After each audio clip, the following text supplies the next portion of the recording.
100 ಡೇಸಲ್ಲಿ 6 ಪ್ಯಾಕ್ ಮಾಡೋ ಚಾಲೆಂಜಲ್ಲಿ ಇವತ್ತು ಸೆಕೆಂಡ್ ಡೇ.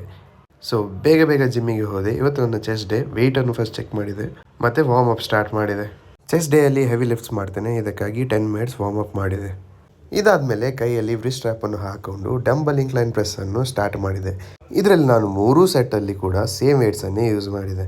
ನನ್ನ ಈ 100 ಡೇಸ್ ಚಾಲೆಂಜಲ್ಲಿ ನನ್ನ ಮೇನ್ ಏಮ್ ಏನಂದರೆ ನನ್ನ ಸ್ಟ್ರೆಂಗ್ತ್ ರೆಡ್ಯೂಸ್ ಆಗಬಾರ್ದು, ಬಾಡಿ ಫ್ಯಾಟ್ ಲಾಸ್ ಆಗಿ ಶ್ರೆಡೆಡ್ ಆಗಬೇಕು. ಬಟ್ ಈ ಥರ ಮಾಡೋದು ಸ್ವಲ್ಪ ಕಷ್ಟನೇ, ಬಟ್ ನಾವು ಟ್ರೈ ಮಾಡುವ. ಸೆಕೆಂಡ್ ಎಕ್ಸಸೈಸ್ ಏನಂದರೆ ಫ್ಲ್ಯಾಟ್ ಬೆಂಚ್ ಡಂಬಲ್ ಪ್ರೆಸ್. ಇದರಲ್ಲಿ ಕೂಡ ನಾನು 3 ಸೆಟ್ ಸೇಮ್ ವೇಟ್ಸಲ್ಲೇ ಲಿಫ್ಟ್ ಮಾಡಿದೆ. ಈಚ್ ಸೆಟ್ಟಿನ ಮಧ್ಯದಲ್ಲಿ ನಾನು 2 to 3 ಮಿನಿಟ್ ರೆಸ್ಟ್ ತಗೋತೇನೆ. ಇದಾದಮೇಲೆ ನೆಕ್ಸ್ಟ್ ವರ್ಕೌಟ್ ಯಾವುದಂದರೆ ಚೆಸ್ಟ್ ಫ್ಲೈಸ್. ಇದನ್ನು ನಾನು ಮಿಷಿನಲ್ಲಿ ಮಾಡ್ತೇನೆ. ಇದರಲ್ಲಿ ಕೂಡ ನಾನು ಸೇಮ್ ವೆಯ್ಟಲ್ಲಿ 3 ಸೆಟ್ ಮಾಡ್ತೇನೆ. ನೆಕ್ಸ್ಟ್ ವರ್ಕೌಟ್ ಸೀಟೆಡ್ ಡಿಪ್ಸ್ ಮೆಷಿನಲ್ಲಿ ನಾನು 3 ಸೆಟ್ ಸೇಮ್ ವೆಯ್ಟಲ್ಲೇ ಮಾಡ್ತೇನೆ. ಈ ಮೆಷಿನ್ ತುಂಬ ದಿವಸಲ್ಲಿ ಇರಲ್ಲ, ನೀವು ಇದರ ಬದಲಿಗೆ ಬೆಂಚ್ ಡಿಪ್ಸ್ ಮಾಡ್ಬೋದು. ಇದಾದಮೇಲೆ ನಾನು ಟ್ರೈಸೆಪ್ ಪುಷ್ ಡೌನ್ ಮಾಡಿದೆ. ಇದು ಕೂಡ ನಾನು ಹೇಳಿದಾಗೇ 3 ಸೆಟ್ ಸೇಮ್ ವೆಯ್ಟ್ಸಲ್ಲಿ. ನನ್ನ ವರ್ಕೌಟ್ ಸ್ಪ್ಲಿಟ್ ತುಂಬಾ ಈಸಿ, ಬಿಗಿನರ್ಸ್ ಕೂಡ ಇದನ್ನೇ ಟ್ರೈ ಮಾಡ್ಬೋದು.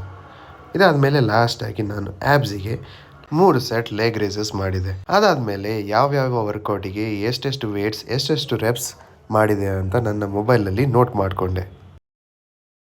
ನೆಕ್ಸ್ಟ್ ವೀಕಿಗೆ ನಾನು ಸೇಮ್ ವರ್ಕೌಟ್ ಮಾಡಿದಾಗ at least same number of repetition ನಾನು ಮಾಡಬೇಕು, ಇಲ್ಲಾಂದರೆ ಅದಕ್ಕಿಂತ 1 ರೆಪಿಟೇಷನ್ ಜಾಸ್ತಿ ಮಾಡಬೇಕು. ಇದೇ ನನ್ನ ಏಮ್. ಇದಾದಮೇಲೆ ನನ್ನ ಆಫೀಸಲ್ಲಿ 8 ಫ್ಲೋರನ್ನು ಹತ್ತಿ ನನ್ನ ಕಾರ್ಡಿಯೋವನ್ನು ಮುಗಿಸೋ. ನಿಮಗೆ ಕೂಡ ವರ್ಕ್ ಲೈಫ್ ಜೊತೆ ಫಿಟ್ನೆಸ್ಸನ್ನು ಮೇಂಟೈನ್ ಮಾಡಬೇಕಾದ್ರೆ ನನ್ನ ಡೈಲಿ ರೂಟೀನನ್ನು ನೀವು ಕೂಡ ಫಾಲೋ ಮಾಡ್ಬೋದು.